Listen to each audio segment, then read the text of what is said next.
Hello, and welcome to the episode of the Digital and Social Media Sports Podcast. I am your host, Neil Horowitz. You can find me on Twitter, NJH287, also on LinkedIn, where I post more content. The website, as always, is dsmsports.net. We can find every episode and more content. And, of course, follow along, check out the podcast, subscribe on your preferred podcast platform. What a great show for you guys today. I really enjoyed this conversation. So much good insight, so many thought-provoking points. My guest on the podcast today is Adam Tabatchnick. He is a social producer and on-camera talent for The Game Day. Game Day is a really exciting brand in the sports media, sports betting space as well. And Adam and his colleagues and peers just do such a good job. Adam's part of the Caps Off podcast, which you may have heard of. They just kill it on social media in particular, and we have a great conversation about what's behind that strategy, what goes into it. We also talk a little about what Adam's lessons were from his time at Overtime. Just so many good insights, so many good things that you're going to want to write down and remember and spend time thinking about. So stick around for that chat with Adam. But first, a quick thought coming off of the Oscars. If you're depending on when you're listening to this, the Academy Awards were very recent.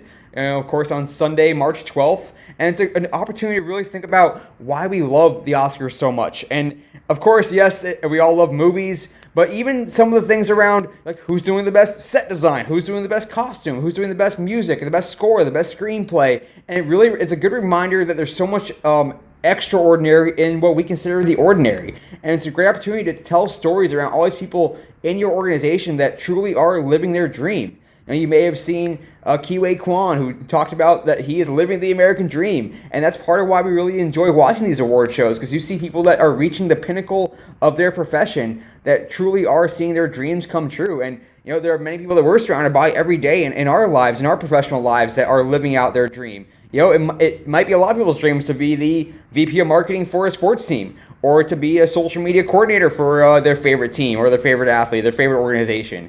And it's an opportunity for us to tell these stories that really have a great way to live now on platforms like TikTok, like Shorts, where you may have your, the groundskeeper for your field on and talking about how he or she has reached the profession of the pinnacle of their profession in their field, and to talk about their story, what goes into it, and how they got to where they are today. There are so many stories that we are surrounded by that people will be interested in, both because of that dream factor and because of just the niche kind of how it's made and how it comes together type content that has a place on these platforms like TikTok and Reels and whatnot. So look around, look at your colleagues who are living out their dream, who are among the best in their profession, and that have great stories to tell. And you may find some gold that are hidden among your colleagues, and go talk to them. So a quick opening thought as we come off the Oscars, but more importantly, stick around because Adam deserves an Oscar, not for great performance on the podcast that he's part of the Caps Off podcast, but really just for so much good information that you're going to get out of this interview with Adam Tabatchnick of The Game Day.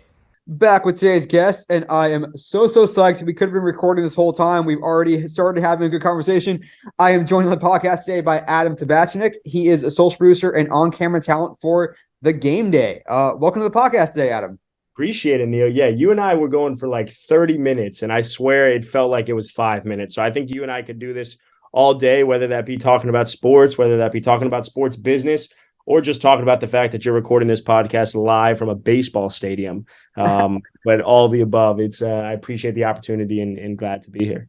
No, seriously, I'm a big fan of what Caps Off is doing and at The Game Day, and you are a big part of the reason why it's been so successful, and can already tell it's going to be a great conversation. But before we get into the meat of our discussion, we want to hear about you. You're still a young guy, but you have a cool background. So tell us about your career path, how you got to where you are today, and any tips for folks that want to do what you do. Absolutely. So I definitely am still very much a young guy and very much new in the space. But this kind of all goes all the way back to when I was really in middle school and high school. It's just being on camera and doing a lot of film, creating a lot of content, just walking around doing man on the street. So being able to engage with random people that you would run into, and I did this very much every single day. From when I was maybe 13 up until I was really 21. I went to school for it. I went to Colorado and went to school for film, but quickly realized the film that I was going to school for was not the film that I was going to want to get into. Yeah. I definitely was not going to be able to sit through a 3-hour black and white movie, or otherwise known as Raging Bull. So I quickly realized that, the film that I very much liked was not the film that I was there for. But my junior year, going into senior year, I had an internship with WME Endeavor, and I was working under the media and sales division. And so for me, I was very much exposed at a quick pace to things like Wimbledon and professional bull riding and whatnot, and just being able to work the behind the scenes of media in general, and kind of saw the impact of what brands could do for a lot of these sporting events that I very much grew up watching. Now, I don't know about PBR as much. I definitely wasn't a bull fan to that extent, but very much Wimbledon and whatnot. And so being able to work on things like that was awesome. And it quickly propelled me to being a validating thing of like, hey, you want to work in sports. And so I kept saying to myself, work in sports. And then you always have your family kind of on the back burner being like, just get a job, just get any job. It could be anything. And it's like, no, being, I very much have an ego saying to myself, like, I'm going to work in sports, whatever the hell that looks like. And I was fortunate enough to get an opportunity with Overtime as they were building out their app very early on through a friend. And they were trying to really, for lack of a better term, create the TikTok of sports apps, something that was like, hey, I could just mindlessly scroll and consume sports content. And so I was hired roughly at the end of February. And about a week later, Rudy Gobert decided to touch a microphone, and the sports world kind of stopped because COVID had taken over. So I had joined, for so many years, finally wanting to get into sports. I finally get into sports, and the doors shut on sports content. So we very much spent the next 6 months figuring out what is content, why are we creating content, and frankly, we need to create things out of thin air. So I worked on the app for about 6 months before I was promoted to overseeing all the NFL content on the app. And that was an awesome experience for myself, and very much being able to focus on the NFL and, for lack of a better term, making the NFL align with Overtime's vision. And then I got the opportunity to work at the Game Day back 2 years ago now, which is insane, or roughly going on 2 years, where I was a community platform manager and was overseeing a lot of the social platforms, specifically NFL, and later became a social producer and on-air talent. So doing a lot of on-camera work, obviously, as that's in the title, but producing a lot of original content for us, being able to travel to sporting events like the Big Three, the NFL Draft, and creating original content there for us under the Game Days brand. And so, now that kind of fast forwarded to a couple months later, where Caps Off was born, an NFL specific podcast of four guys that, for lack of a better term, are just really shooting the shit. And, it's been, I tried to do that as quickly as possible. I could talk for hours, but that's a little bit about myself. It happened very quickly.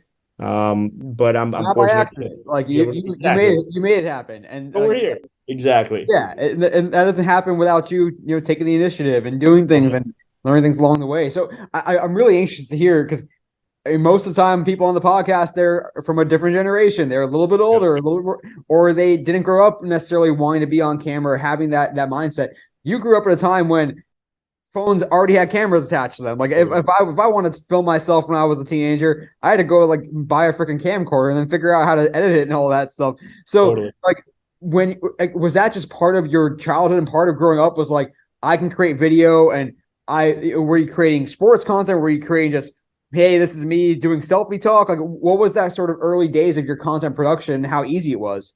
It's so funny you ask, because I was actually the shyest kid growing up. My parents talk about how I never said a word till I was about 6 years old. And so I was just a very shy kid overall. And I think, as I kind of grew into my own, I began to realize that I had a knack for entertaining. I had a knack for wanting to for lack of a better term, as cliche as it sounds, putting a smile on someone's face. And in middle school, I took a film class one time, and I was just like, I kind of like this. Like, I don't know what I'm doing here. I have no interest in editing. I have no interest in directing, but I very much just like acting a fool. I enjoy being able to be a source of light for someone, and a source of positivity. And that kind of just grew into its own. So that grew into, being able to work on the film team and take film classes in high school. And, every week you have, I don't know what you had growing up, but advisory, right? So once a week you'd go into specific rooms and they would put on hey, this is what's going on in school. Well, that was myself, right? That was hey, I was giving the update of what was happening. Yeah. And at the time I was on the basketball team as well. So it was somewhat, I don't want to say unheard of, but it was for stereotypical purposes, I was playing like the jock aspect of like, hey, you're on the basketball team and you're and whatnot. And but then on the other hand, is like you're just creating a lot of just nonsensical content for all these other sports teams and kind of being the backbone of keeping people in the loop. And so I guess, yes, it started just out of thin air of like, hey, you like to entertain, let's start entertaining. And it kind of grew into its own. And was everyone kind of a mini content creator at that point when you were growing up? Like, did everyone already have an Instagram? They were thinking about, oh, I gotta keep up with my stories or put a photo up. And like at some point nowadays, everyone's kind of an amateur content creator if they have a social media platform.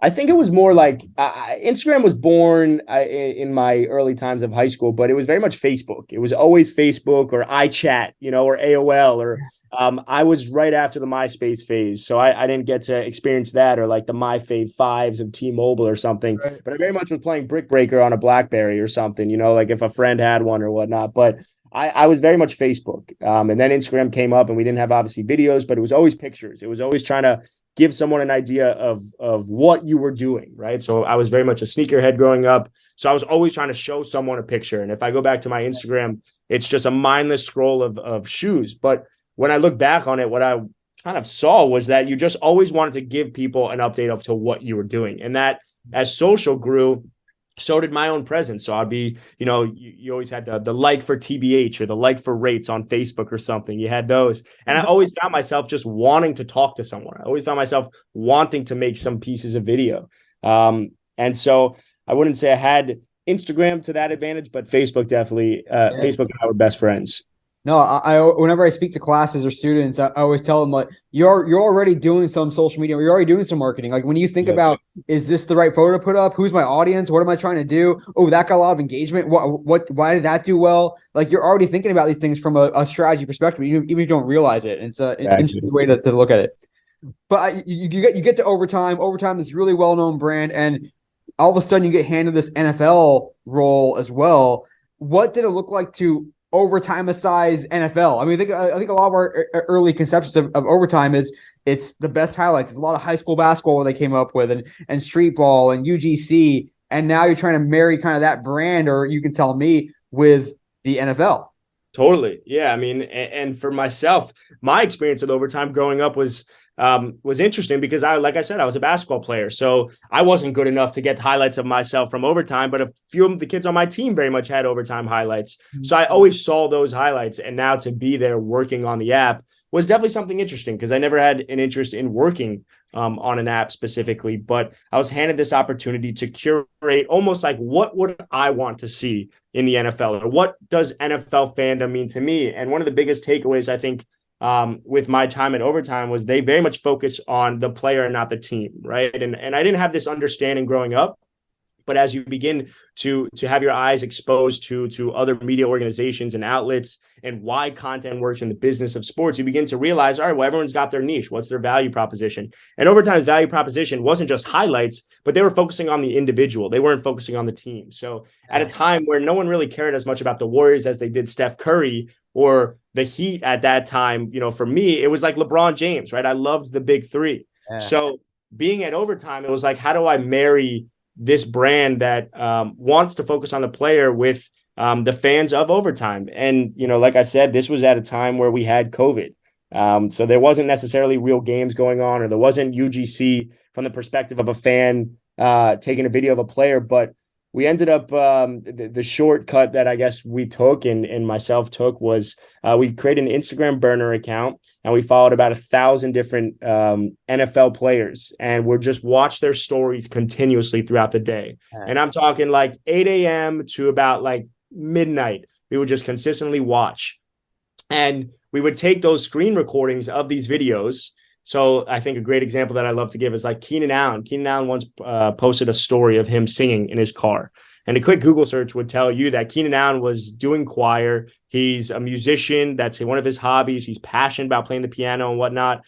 So we would take that screen recording, and then the way Overtime's app would work is you would have a piece of content up front, almost like the social hook, and then you would scroll and you'd get a couple sentences of the summary afterwards. And so a quick Google search would tell you that this was, this is who Keenan Allen is off the field. And I guess where I'm getting at with this is that I began to realize that myself as a fan didn't as much relate to the person on the field with the helmet because I'm just a short little white Jew that didn't have the talents to be a professional. But what I did have was, maybe an interest in some good piano or a good singer or something, so like I could very much relate to that. And so being able to create content off of that and have an understanding that Keenan Allen off the field is way more interesting than the person on the field because it's far more relatable was something that we very much dove into. And so that began to grow into its own and taking a lot of stories and creating stories off of that. So the UGC ended up becoming the story rather than just a mindless scroll of just regular content.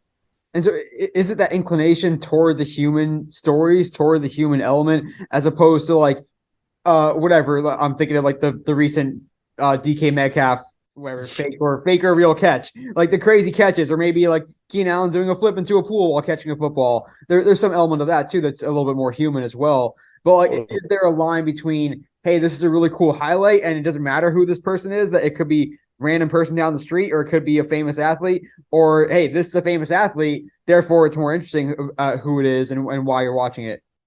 Yeah, I think it's the latter. I think, and granted, this is strictly my opinion, so I could be wrong, but I think that for us as fans, a big part in this is like you almost have to be like the producer and the consumer of your own content these days. So like if we take it to another level, it's that like most of these guys would just produce the content. They just put it out there, right? You put a highlight out there. Great. It's awesome. DK Metcalf is jumping 45 in, whatever into the sky. Like I can't do that. I can't relate to that. I'll share it. I'll send it to my friends, but it's a short-lived high. But what resonates with us as fans a lot more is that like, do I actually want to consume the highlight, or is there a far greater chance of me wanting to consume larger portions of DK Metcalf is maybe a chef off the field. Now I just made that up on the spot. If DK is a chef, I don't even know if I can curse on here, but I would love to watch content of him cooking because to me that would just be hilarious. But I'm far more interested in not only engaging with that, consuming that, but sharing that. So I can only share a highlight once. I could share stories and pieces of content of DK cooking and meals at a far greater clip. And so I think just back to your point, it's like the highlight's great and all, but I think the human connection of understanding that these people are just us at the same age, right? Like DK Metcalf being the same age as I am, and not only just being this absurd specimen that was created in a lab, but also someone that's very much like myself that just may happen to want to throw together a pancake or two in the kitchen late night, So I think it's just far more relatable. No, I love that insight. And it kind of makes you think about where we were and where we're going with TikTok. And I think early on, TikTok was just like, hey, like it doesn't matter who this person is. You may not have never heard of them. You probably don't follow them, but they have some really cool content. And now you're almost seeing TikTok start to pivot a little bit more to like, hey, maybe you do want to see your friends doing stuff. Or you do want to have people that you actually can relate to or know. And so we're kind of still in this inflection point where yes, we want the best content regardless of who made it, but we also do want some sort of level of familiarity. There's a reason that there are TikTok influencers and it's not just a bunch of one-off people. So when you're thinking about whether it's caps off, whether it's overtime, how much you're thinking about, hey, this is a great piece of content versus this is a great piece of content that is our content and they're going to want to see what we put out next. Yeah, I mean, like, it's funny. Like, you could create a great piece of content. Now, objectively speaking, you could create a sick edit, right? You could put a bunch of effects on it. Something could happen. I don't know what could happen, but no one could watch that, right? You could be that objectively is great content. It looks really cool. But if I don't have an audience or there's nothing engaging about it, then why am I creating it? Like, at the end of the day, you're creating it for people like myself, yourself. Like, we just want to be the ones that engage with the content. So I would even throw it back on you. Like, what type of content do you want to see these days? And, have you ever been able to look in the mirror and say, like, this is the reason I'm actually watching this content? There's definitely something to, I think back to the old school Facebook where, yeah, the only reason I would watch something on Facebook, and even if it's a boring ass video, is because I know that person and like, hey, I recognize them. I also see the point of like a platform like a TikTok or a Reels or a YouTube Shorts where you're just taking a piece of content, you think it's good, and you put it into their machine, and if it resonates, it resonates, and it doesn't really matter how many followers you have. So there's some aspect of I really follow people that I want to see content from, and I appreciate that I get consistent content from this person. And then I also see these machines in progress that are just like, hey, just put it in the machine and it'll show your content to the right people who want to, if it's good enough, want to actually see it. So it's a little bit of like give and take, I think, on both sides there. Yeah, and I also think today specifically with content, you don't know what you want until you see it. I'm convinced by that, right? Like you might have an understanding. I might like this sport, or I might like, I keep using the cooking example, but because I very much like cooking, and dinner time is coming up, but you don't know what you want until you see it, and so they'll suggest it to you and be like, yeah, maybe I do want to see some dog tricks. I don't have a dog, but maybe I want to just watch this dog do this trick because I'm entertained by it. So I think content today, you don't know what you want until you have it. And the algorithms, they very much throw anything at you and it sticks. And that's why TikTok's working. And that's why every other, media platform is really copying TikTok right now, whether that be YouTube Shorts or really Reels, and now Twitter being able to roll out their own short form content. So we're going to talk a little about audience, and you and I already geeked out about it a little bit before the pod. Before we get into the weeds here, I want you to just give our listeners a quick overview of the game day, what you guys are all about, what the brand consists of, and just the little game day 101. Totally. So yeah, the Game Day is a sports betting, sports media company where our slogan is the game day is every day. But then you try and think about it. It's like, what does that actually mean for me? And what a few of us at the company it means, and really what we're really focusing on is it's by the fans for the fans in a way, right? Like at the end of the day, we're just people. We're just fans of the game that want to happen to talk about the same things that every single person is saying. And watching. And so just because we may have a platform doesn't mean that we're any better than anyone else. So we want to create content that feels very much organic and satirical first and just feels like a human being. So where other media outlets might, get the courtside seats to a game, we're very much sitting in the rafters, right? Like we it's not about for us having this tremendous access. The access is to us as human beings, as fans, and that connection. So the game day, we very much focus on just being humans first, and the content that we very much want to consume. We're consuming it, or really we're producing it for ourselves and not just for the audience. So it's by the fans for the fans in a way. So that's a perfect segue. Let's dig into that a little bit, because you're starting out a podcast like Caps Off. You're working with the game day, thinking about the kind of content you guys should be producing. So when you start something like Caps Off, do you say, "Hey, this is who we are me, Adam, and my co-hosts, and we're going to lean into who we are because we have a lot of fun, and we think other people will enjoy our fun and our conversation"? Or do you kind of reverse engineer and say, "Hey, these are the fans of the game day, or these are the fans we want to reach from the game day. What's going to both most resonate with them, and how can we either become those characters or play up certain elements of our character?" Totally. I mean, look, we were talking, like you said, we were talking about it before, but Caps Off really did originate from four friends: myself, Matan, Felipe, and Jack. We were four guys that very much hung out outside of the office. We had known each other about a year and a half, sometime, some of them even more because they were at the company a lot longer. And it was very much, being able to respect one another as individuals. And so we just began arguing in the office a few times about like NFL narratives and hot topics and takes, for lack of a better term. And a few people would overhear us kind of arguing like you were almost like brothers. And there was something there. It was like a spark was lit. And from there, we kind of just realized, you know what, maybe there are a lot more people like us, right? Like your group chat, your everyday friends that you talk to about sports, you're going to have these arguments where no one really has the answers, right? Like none of us are analysts. None of us are professionals. It's not like we can actually speak on the topic from the, a standpoint of like being objective, but we can be very much play in the subjective space. We can very much be like, I see it like this. You see it like that. Let's debate to debate. And then at the end of the day, let's just be able to hug it out. Right. And, coming back to the group chat which is really Caps Off, is you'll get 75 to 85% NFL content, but then maybe out of the left field, you'll hear a debate about some, thing in pop culture or Rihanna's baby, and whatnot. And so it's just very much wanting to replicate that group chat feeling of friends first. And so back to your initial question of like, do we play up anything? Do we have the intent of who's listening and what the game day's brand is? Or do we just be ourselves? And it's so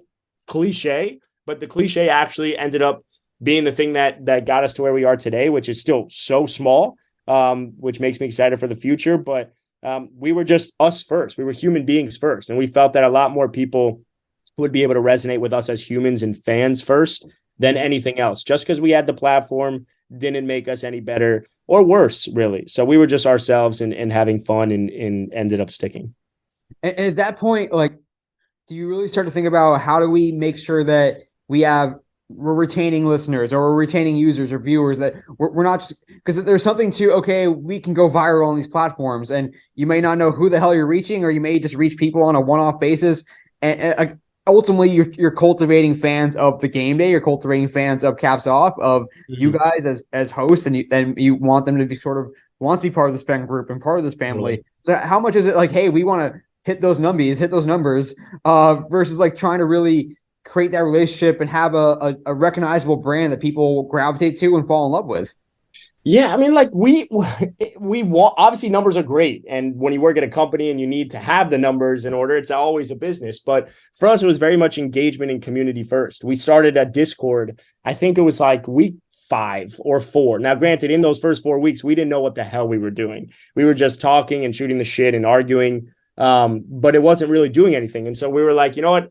Even if there's 10 people there, we're going to focus on these 10 people as if they are our best friends, as if they have given us everything, right? Because their time is so valuable. And in those, few weeks where we did have 10 people in the Discord, we were talking to them every single day. So that meant not only were those Discord people getting, the attention that they deserved, but every single comment on TikTok, right? So even if there were 10 comments or 20 comments, they were going to get an answer from us Yeah, every single time. And not only that, we would be able to have a conversation. So that really comes back to that value proposition of like, we were just like you and I, right? Like we were just normal average Joes being able to have a conversation. And just because we may have had a podcast and the production behind us, didn't, hinder us from being able to really have that conversation, that one-to-one dialogue. So we put an emphasis on that, and it very much grew to now having almost, 100,000 followers across multiple channels. But it very much wasn't like that for the entire time, right? And I think you have those moments where you're trying to start something from scratch, but you feel very handicapped by the numbers. But at the end of the day, the numbers do end up growing. Like there is real validity to saying, hey, post volume on this platform or comment back to everyone. Like really focus on those that you are interacting with, because those are going to be the people that tell someone else and someone else. Like it is going to grow rapidly. So it's very much rooted in one-to-one connection, and being able to focus on the listeners and really just taking it one day at a time, even though it sounds so cliche, but that's You heard really it how too. we feel. No, there's so many good themes there that have played out on this podcast over the years of, hey, like, why don't we just have a lot of two-way engagement? Why don't we reply to every comment? Why don't we reply to every tweet? Like that, yeah, it takes time and effort, but that shit pays. It matters. And the people that do that are always better than people that don't. And then the I other don't hold on. I don't know if I definitely wouldn't say I'm better or we're better than anyone else. Like we everyone end up everyone can succeeding do more. this. Their stuff performs better. They end up succeeding more, generally speaking. Totally, Yeah. totally. And then the other thing that plays out is that those deep engagements matter. That Mm. it's one thing to get someone to watch your video for 3 seconds, but it's another to have someone that wants to discuss with you one-to-one on Discord. Yep. Now all of a sudden they become a fan evangelist, and they're like, "Yo," to their friends at a bar, "Hey, I was listening to Caps Off today. You can't believe this guy was saying." And all of a sudden they are spreading your brand, and they're your voluntary marketing force, because those deep engagements matter so much to create those fan evangelists. And can you tell I'm Absolutely. passionate about this right now?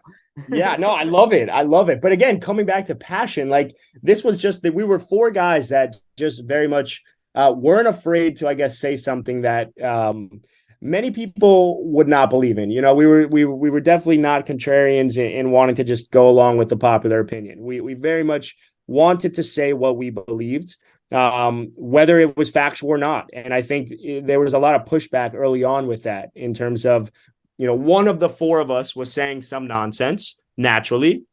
But I think in time, people began to realize that it was very much satirically driven. It was very much trying to have a lot of these different perspectives. And so while we weren't trying to sit here and necessarily be the most credible in terms of being able to argue why player A is better than player B, I was just going to come out here and say that I think player A is better than player B. I don't know for a fact. There's no way for me to tell, but I very much didn't shy away from that. And so I think that's what makes Caps Off and the 4 of us unique, and is our understanding of the landscape of sports media, which is like, I'm not afraid to be wrong. The other 3 are not afraid to be wrong. And we could argue that, we could attack you for that, we could love you for that. But the feelings that you're going to get amongst the 4 of us are very much what we would love to have in the entire sports media space. And I think it's just become a very triggering space, I guess, because everyone's like, oh, he thinks Joe Burrow is better than this person. Oh, he doesn't know anything, right?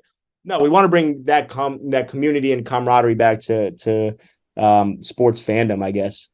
No, and I think there might be something there to that group element too, because right now there's so often where you see take bait, or you see like, Yep. hey, Skip Bayless is gonna tweet after LeBron wins the championship. He's gonna say, "Whoa, LeBron is he still lost more finals than Michael Jordan ever did." You're like, oh, you're just begging for that, the replies. You're begging for the ratio. So like, Yep. is that like, do you guys not necessarily lean into that, but does the group element help balance that a little bit, or like, where do you guys fit into that sort of like balancing take culture with authenticity a little bit? No, I mean, look, we definitely, like I said, we very much believe in the things that we say. Now, whether or not that could be a horrible take, that's totally valuable, and valid to that point. But I think we definitely lean into narratives. I would very much say. Now, we want to, whether that means agreeing with it or disagreeing is a completely different story. But it's funny. We'll throw out a take, and our one of our slogans we always like to say is like, we may not, have all the answers, but we definitely certainly want to ask all the questions. So being able to ask those questions, we might have seen some narrative on Twitter, and we want to throw that back out into our audience, right? And then our CTA that we always add on top of things is like, do you agree or do you disagree? Join our Discord and let us know. Like, so come talk to us and tell us why you think that. So although we'd be having these takes or these opinions, what was authentic about it was the fact that we were like, come talk to us about it. Like, don't just hide behind, the Twitter fingers. Like, actually come talk to us and let's debate it. So I think it was a mix of authenticity and leaning into it. It was what was authentic about it was understanding that we are leaning into it and having fun with it. Yeah, no, I love the CTA for engagement there too. Like, you think about the Stephen A's, the Skip Bayless of the world, their hot takes, their tweets, their Instagram posts typically don't say, what do you guys think? Let me know if I'm right or wrong. Like, they just put the take out there. They're like, of course I'm right. I'm always right. Yeah. And I think we live in a culture right now, which is like, I have to be right. Like, you're afraid to have someone's going to come back. The amount of comments we get from like user 4968421 on some social media with no profile pictures. Like 3 weeks ago, you guys were saying Joe Burrow's the best player in the NFL. Now you guys are saying he's not even top 5. It's like, yeah, because we just want to have fun. Like, he's not playing like he's top 5 right now, but a couple weeks ago he was. So it's being able to understand and honor the fact that we have no problem being wrong. We have no problem, for lack of a better term, being the asshole in the room. Like, hey, I'm going to change my take. And that is what's authentic about it. That's what, I think makes us really unique, is that we're not married to any of the things we say, unless it's, someone like myself talking about the Dolphins or Felipe talking about the Cowboys. But outside of that, where the authenticity lies is that we understand that we're just fans first, and we just want to have those conversations. Well, first of all, my sympathies to you as a Dolphins fan who probably had their hopes up earlier this season. And yeah, that was tough. But hey, year 2023, 2024, it's the year of the Dolphins, the year of the porpoises. I'm excited, but I'll probably get let down once again. But hey, that's the beauty of sports, and that's the beauty of being someone that wants to hold on to hope. And I think that's all of us as sports fans. So if anyone looks up, you mentioned Caps Off having, something a little under 100,000 followers across the platform. If someone looks up Caps Off on TikTok, on YouTube, YouTube Shorts, on Instagram, they're going to see some pretty big numbers, some pretty viral hits. So like, when you're thinking, I guess, first off, what do you think has led to that engagement? I mean, ultimately it's a few guys sitting around and having sports hot takes, and yet people tune in that first 3 seconds to get them hooked, and then they stay, it seems like. Well, first and foremost, credit to the edits. Like, it's myself and Matan on the edits, and our just entire team. We very much have an intent there, right? So it starts with an intent.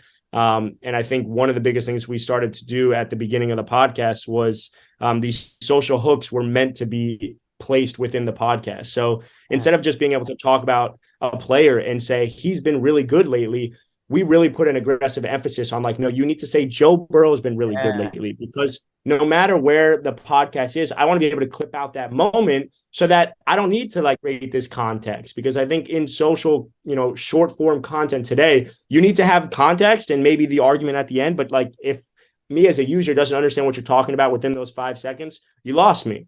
Totally. So it was very much a somewhat of a shift in how podcasts go about really recording podcasts. It was that we were going to have these short form hooks across the entire podcast. So if you listen to one of our 45-minute clips, you're going to hear us throw out the names and the team names all the time, because what we're doing is we've trained ourselves to be able to have those hooks in there so that we can begin to edit these viral moments out where we can argue. So you don't need to have the context there. So I think in going back to thinking about virality, it's really just us having those honest conversations, but at the same time, we've very much been able to clip it out and edit it at a very high volume that is very social first, right? Which is about time.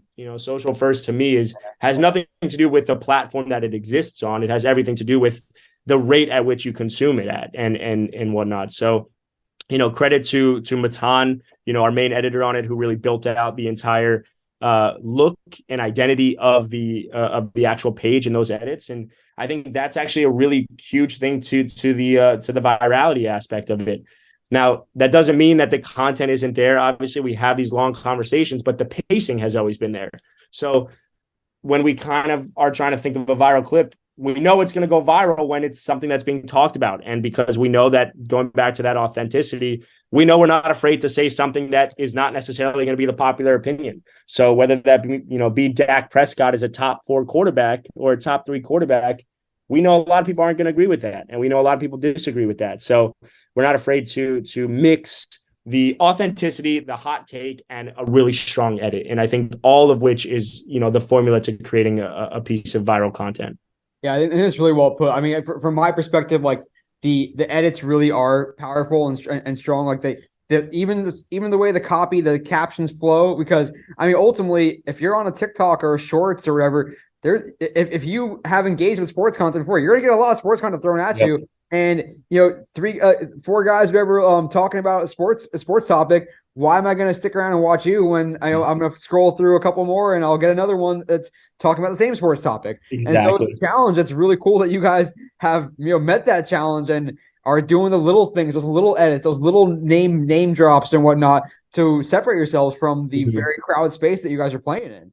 Totally. Yeah. And I appreciate the gas there and the compliment, but I also just think going back to it, what makes those viral clips, as I was just thinking about it, is that there's all 4 of us, and we can go into the team of the game day, but if we just take the 4 of us specifically, we're all very much in the trenches of how we build this. So whether that be Felipe, he's the director of social over at the game day. Jack is someone that oversees all the MLB content, but also is very much on camera and does a lot of social producing as well. Matan is the lead social producer. Myself is a social producer. So like all of our backgrounds are very much rooted in social, really social content in general.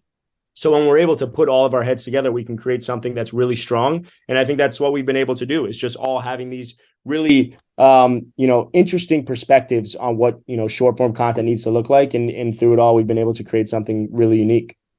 Have you guys noticed anything with this proliferation of short form content where it differ much across platforms, whether you're looking at Shorts, you're looking at Reels, you're looking at TikTok, among many others out there? Yeah. Snapchat Spotlight we can talk about. Yeah. It's mostly just, hey, if you can entertain someone in a short period of time, you're good, or are there nuances that you're starting to notice? Well, there's definitely the nuances aren't necessarily, I would say, like from our perspective. I think it's the way the platform is and the way really people are using those platforms. Obviously, TikTok has been something from really COVID on that has been the biggest player in the space, right? They've been like they're like the grandfather at this point. And now you have YouTube Shorts, which is very much coming in and providing a lot of dividends for us. But we definitely have the intent of this. Hey, this might be better on this platform versus others. Now that could be rooted in the followers that we have on a specific page, whether that be demographic, whether that be, a specific gender or something, or it might just be the fact that like we can collab with the Game Day NFL or other game day accounts. So there's very much the intent of where it should go. But for the most part, I would say, short form content, they all want to be TikTok. So we do know that if it's going to hit on one, it usually of some sorts will hit on another. But it varies. And I think everyone's trying to catch up with TikTok and what their algorithm is. And they've done a great job. But there's definitely intent. There's always intent. And, whether that be TikTok, YouTube Shorts, Instagram, a huge emphasis for us is on YouTube Shorts right now. So we're excited to keep playing through that and seeing what that intent looks like as these specific platforms really build out their specific algorithms, because everyone obviously was wanted to copy TikToks, but for the most part, I would say it is somewhat consistent across multiple platforms. And not to toot your horn, your guys' horn too much, but like I pay attention to YouTube Shorts and I look at like how sports organizations are doing and media outlets are doing, and I went to your guys' I was like, what the hell? These guys actually have a lot of views like on YouTube Shorts. Like everybody, ESPN gets like freaking like 2,000 views on their best short or whatever, and it's like, what are these guys doing? It's so funny because I appreciate that, but it's so funny. Like we have 2,000 subscribers or something, but I think we just amassed 1 million views, and it's really strictly from Shorts. Credit to Shorts and credit to Google in general, I guess. But Shorts are hitting, and Shorts are awesome. But we very much put an emphasis on the short form content. Like that has always been it. We've always said, to ourselves that we're going to create this short form content first, and then the long form will come. Whereas in the past, the content has really been about, hey, let's create long form and then create, cut downs. For us, it's been backwards, and it's really not only for Caps Off, but really the game day. Also, it's always been about the short form content, and I think that's what's making us as a company really unique right now. Yeah, I love that thought process of, because I think a lot of us old dudes came up and thinking about let's get our hero piece of content and then we'll chop it up. But you're thinking about, hey, let's get the ingredients, and then once we have that, then I guess we can serve the full meal if someone wants it, but they can also eat the ingredients one at a time too. Also, don't age yourself. Don't say us old heads. You're not that old. What are we talking about here? Come on now. Yeah. Well, one last thing with Adam, because we'll share. Adam, I could keep you all day, man. I'm like thinking in my head like, what I want to leave out. Let's talk briefly about community, because you guys do have a community, and you guys you talked about Discord a little bit earlier, and I think for years now, as podcasts have grown, and we'll talk a little bit later about the evolving definition of a podcast, but there's always been this area of like, where do we send these people to communicate afterwards? And Discord kind of became that place that maybe hasn't blown up quite as much as I hoped it would as a podcast community platform. I've seen Reddit a little bit here and there. Other NFTs may have been a place at one point, or an entry where you flash in the frying pan. Yeah, at least where you can aggregate that audience. So is Discord the present? Is the future? Is this the best thing you have right now? Like what would the ideal solution look like for a podcast community platform? Yeah, I mean, I think it's a great question. I don't even think I've thought about that to that extent, and now my brain is turning. But I think, Discord right now has been a place for us. It's a holding spot, a little incubator where we could have all those like dedicated followers really come in and be able to send them the podcast when it releases, any new content, anything that we might want to push specifically, where we know that those dedicated followers are really going to want to engage because they've shown us enough and they've wanted to join. They've taken time out of their days to really join. But I do think there should be a dedicated space right now. Even outside of our Discord, I think we live the most in our comment section. Yeah. One of the biggest things we began to do was we would host these live chats with our Discord, and just really be able to get to know those that were joining, to now be able to say, I know what this person's TikTok account is. So when he comments, I can make sure to go back and play off of who they are as people and not just what they're showing on their account. So we very much put an emphasis on the people that were following us, and that took the time in our Discord. But I don't know if there really exists a specific platform for people to go. I think Discord's been the one. But like I said, we really much live in the comments. We not only, as the Caps Off actual account, but all of us comment back from our personals. And I think that's a huge thing.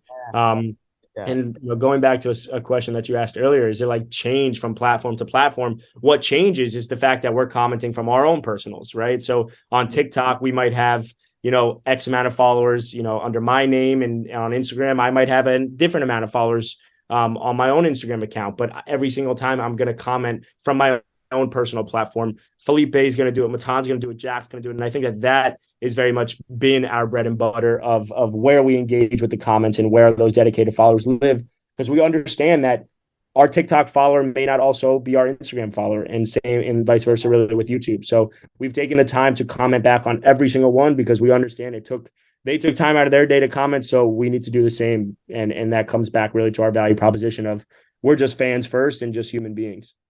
I like it. One of the coolest things that came out of the TikTok craze has been like, hey, there's actual community building happening in these Yep. comments. And like, Mhm. who would have thought that when TikTok first came about? It's like the comments is going to be where you build these communities, and it's super cool to see that and for you guys to Totally. make it happen. Totally. Yeah. And I think also you're starting to see it roll out. Instagram, I know, is testing some things where you could have a version of Discord for themselves and just, communicate with through messages. I'm sure TikTok's going to do the same. It's a copycat world. So I'm looking forward to it, and we're excited for it. I'll look ahead to join the Caps Off broadcast channel and all those other things that are coming out. But Adam, we have so much more to talk about. We're gonna hit your brain up more a little bit in the no cap segment. First episode's terrible stat coming up right now.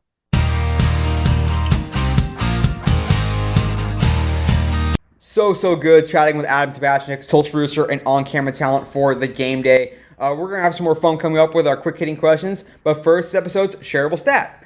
This shareable stat came out of the recent Sloan Sports Analytics Conference, held every year, talking about the kind of for the geeks in the sports space, both on the performance side as well as the business side. And this shareable stat came via Jessica Gelman, who is part of the Craft Analytics group, and she has done a great job over the years, continues to do so. And the stat is that 60% of sports fans have more than one favorite team in the same league.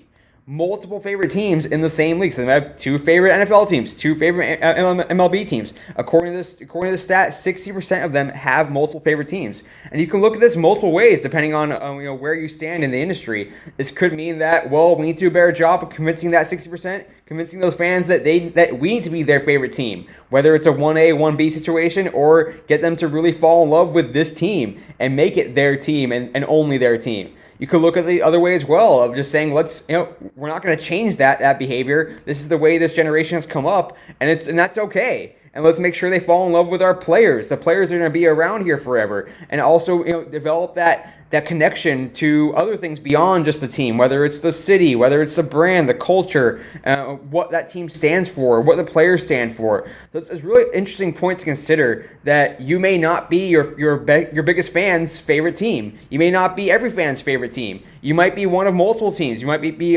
combating for that mind share, for that share of heart, share of mind. So definitely want to think about, consider it, and think about what you can do with that fact. So again, that shareable stat came out of the Sloan Sports Analytics Conference. 60% of sports fans say they have multiple favorite teams within the same league. All right, that's the shareable stat. More importantly, though, stick around for more fun, more knowledge, more insight from Adam Tabatchnick of the Game Day. Right back with today's guest. I'm joined once again by Adam Tabatchnick. He is social producer and also on-camera talent for the Game Day and co-host of Caps Off, the podcast, and just cross-platform content, as we'll get into. Adam, kicked ass interview. Are you now ready for a little no caps? I think so. I'm always ready to throw out a bunch of caps and lie to a bunch of people. So All right, I'm going to throw a little bit of a curveball this first one because I didn't get to ask it too much in the long form interview, so it's going to catch you off guard maybe. But tell me, in 2023, when I say what is a podcast, what the hell does that mean? Audio. Like that, it's literally just audio. I think the idea of a podcast, everyone thinks like, oh, it's just a bunch of talking heads talking, for lack of a better term. But I think the idea of a podcast is very much just the audio form of content. At the end of the day, you have the content holding. So you might have like social, video content, which would actually be the video aspect, whereas the podcast is just the audio. So I talk a lot. So I'm going to try and go quickly on that one. But I think it's just a podcast to me is strictly audio. But we just, the audio form of original content. Even though it can be enjoyed with video, but totally, and it should be. It should be. Yes, it should be.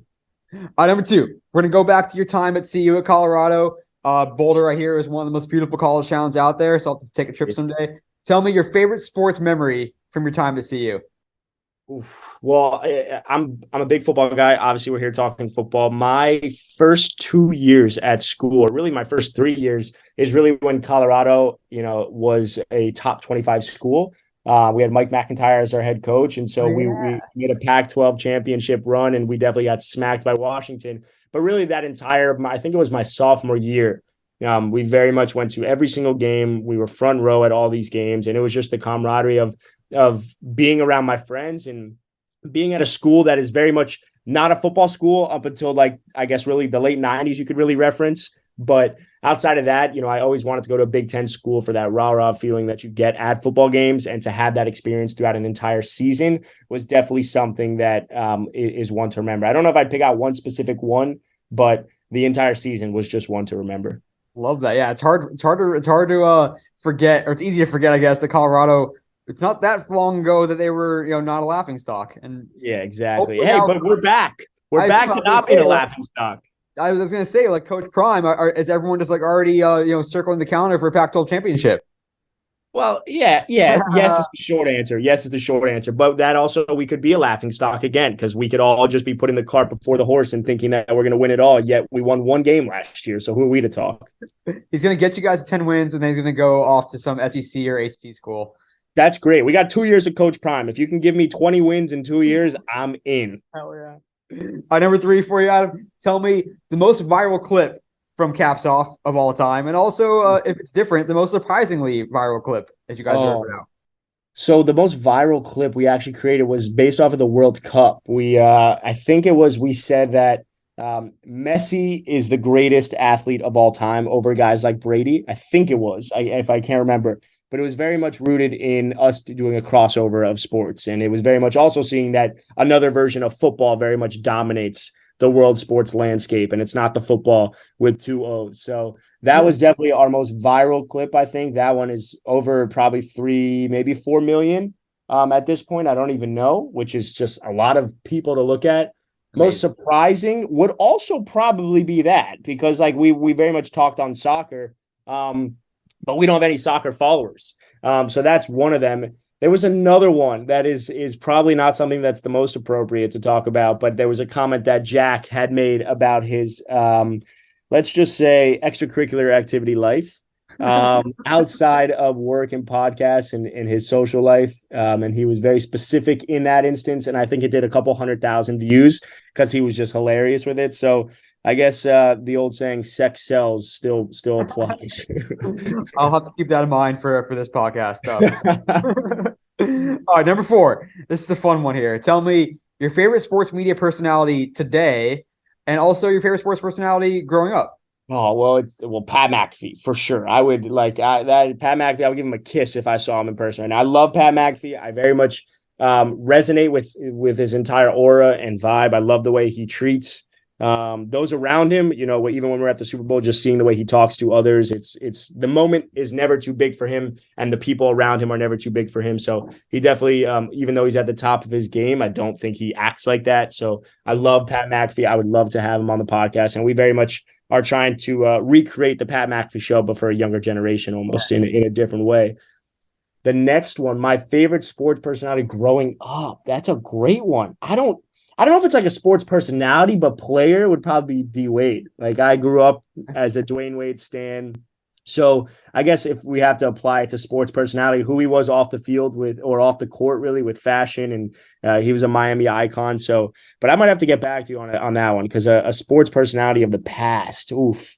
That's about, Dan Le Batard was big. I was going to say Dan Le Batard. Yeah. Well, Poppy. I would say Poppy, definitely. There we go. See, I'm very intrigued. Like, I loved him. So I still love him. So I love Le Batard, and he's just also a Miami icon. Hey, and D Wade ended up becoming a sports personality anyway. He's on TNT now, so hell exactly. Yeah. Exactly. Another fun one for you here. Tell me the the 2-parter as well. We try to squeeze as much as we can. The number 1 sports take hill that you will die on, even if you are wrong. I will never give up this take.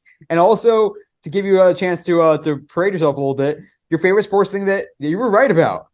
Oh, that's such a good one. There's so many. Well, I have to be on brand and talk about Tua Tagovailoa, and just really say Tua Tagovailoa in general is just a top 10 quarterback. And I'll even go as far as saying I think he's a top 7 quarterback. I can't put him in the 5, but from a pure passer standpoint, I think what we were able to see with Tua is that he can operate at the highest level, and he possesses qualities and traits that doesn't necessarily become the most attractive things for a lot of sports fans today, whether that be a Josh Allen run or a Patrick Mahomes off-script throw. But Tua can very much, manipulate a lot of defenders in ways that, I would say really just casual fans can't appreciate as much. Now, a huge reason to me dying on that hill is because I'm incredibly biased and a Dolphins fan, as I'm looking at my Tua Tagovailoa Funko next to me. but I definitely will die on that hill. I'll also die on the hill saying Cooper Kupp is a product of the system. I very much love that take. He had he was a Triple Crown winner, a guy that was absolutely incredible for that 1 year. But with that being said, a Sean McVay offense, a coach like Sean McVay can put his best players in a position to succeed. And I don't think if you have Cooper Kupp with that system, with Matthew Stafford, with Sean McVay, is he a Triple Crown winner? Now, is he a top 10 wide receiver? Yes. Is he the best wide receiver in the NFL? Probably not. So I'll die on that hill, whether that's alone or not. I'll find a way to entertain myself on that hill. And then things that I was right about. Well, I would probably say Tua as well. I mean, like, I was talking so much shit about just what Tua is going to do this year in the offseason. And I was very afraid that I was going to be wrong, just more so because I'm my followers anywhere else and my friends really we're all diehard Dolphins fans. So just to be able to like have some sort of validity and credibility there, to be able to be like, well, I told you Tua was going to have a good year. I didn't specify, but I said he was going to have a really good year. So just to have that just means I'm just going to be even bigger, even more of an asshole when it comes to Tua next year and having to make some more egregious takes.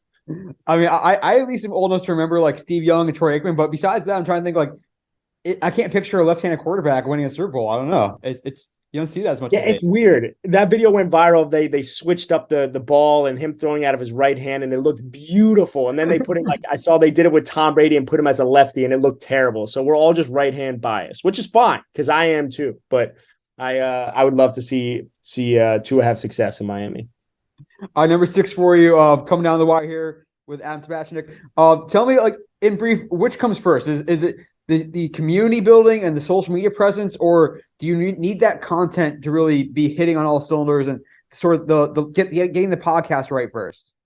I think it's a little bit of both, but I would definitely put an emphasis on the community. Like I said, we always had a motto that we very much ran with, and shout out to a lot of the other people that we've worked with that helped build the entire podcast that are no longer with the game day. But it was really like, if the content's at 70%, we got to push that out.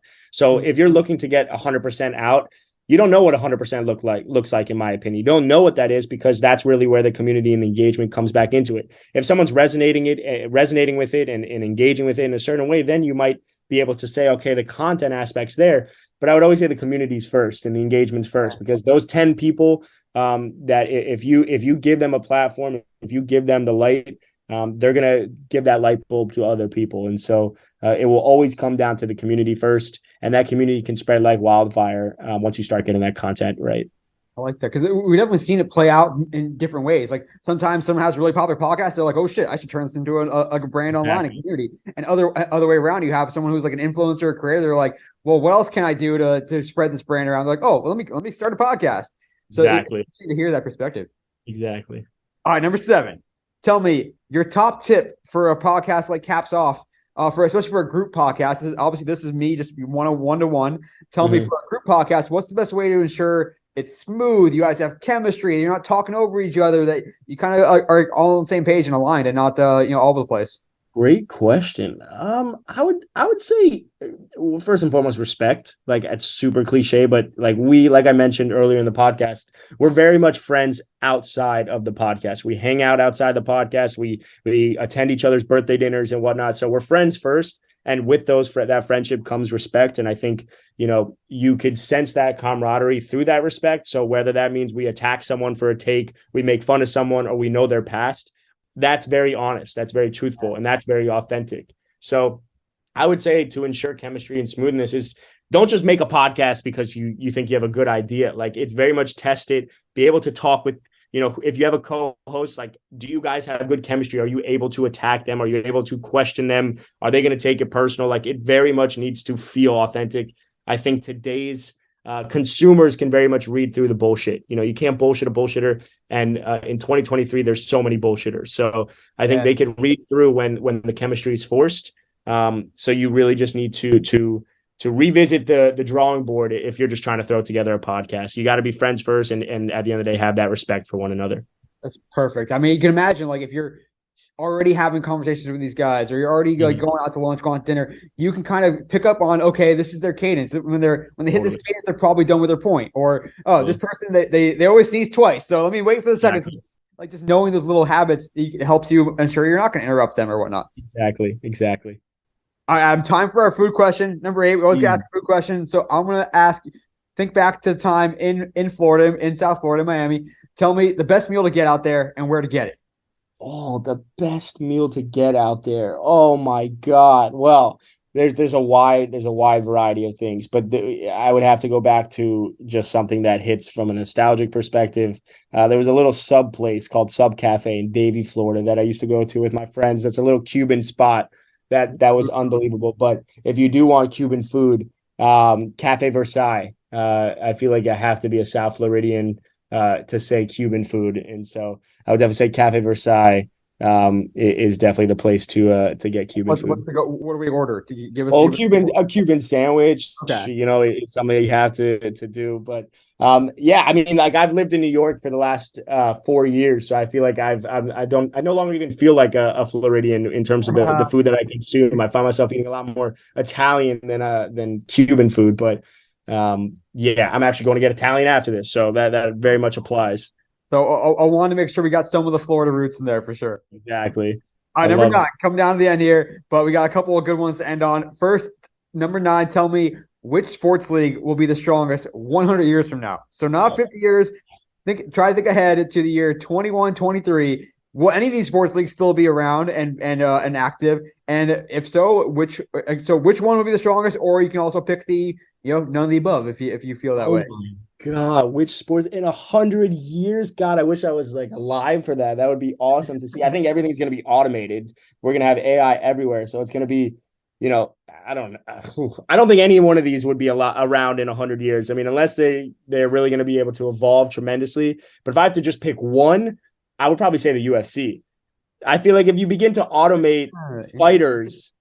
But then at that point, it's like, they air it sometimes with the little robots fighting, and it's like, yeah. I guess it's just that. So that's a boring answer, but I don't know. I was a big Transformers fan, so at that point, I guess it's the UFC. 100 years from now is really just Transformers. So just for the sake of fandom, I guess I'll go with the UFC. It's really wild thing because I feel like 50 years, it's going to be like some of these NFL deals, cable deals are going to start to go like the year 2075 or something. So we'll get there, but 100 years is where like all bets are off. God, 100 years from now, it hurts my brain to think about. Caps off's going to be the best one. There we go. All right, number 10 to finish off here. So aliens land on Earth. They challenge us. They challenge one of our humans to compete in the 25 most popular sports in the world. So one at a time, one, 2, 3, up to 25. We have one athlete that we get to pick. One current athlete has to be currently active to represent the human race and Earth to compete in those 25 sports against this alien. Who are we picking? It's a good one. Joey Chestnut. I mean, greatest, the real GOAT, the greatest athlete of all time. I mean, no one just consumes like that man does. And I think, if he's going to have to consume anything, it's going to be, all these aliens. So I'm going to go with Joey Chestnut. I don't know who else. What would you say? I mean, I got to think LeBron's in that conversation. He can play football, basketball, soccer, probably baseball.